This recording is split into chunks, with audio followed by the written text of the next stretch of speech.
Largimi i Florit nga shtëpia Big Brother VIP ka ardhur papritur duke surprizuar si banorët brenda shtëpisë, ashtu edhe publikun, që po e ndiqte me interes rrugëtimin e tij.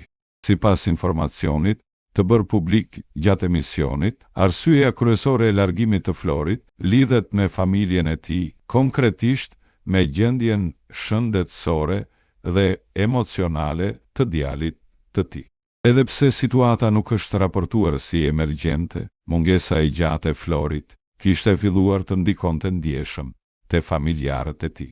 Pas një bisede private dhe një telefonate nga jashtë, Flori mori vendimin e vështirë për të ndërprerë lojën dhe për t'u kthyer pranë familjes, duke treguar se për të, familja dhe shëndeti janë mbi çdo lojë apo çmim. Ky vendim është pritur me respekt dhe mbështetje nga publiku, ku shumë ndjekës në rrjetet sociale e kanë vlerësuar zgjedhjen e tij si të ndershme dhe njerëzore, duke theksuar se jo çdo fitore vlen më shumë se mirëqenia e njerëzve të dashur. Largimi i Florit sjell një tjetër kthes në lojë dhe lë një boshllëk mes banorëve, ndërsa publiku vazhdon të diskutojë ndikimin që kjo dalje do të ketë në vazhdimsinë e spektaklit.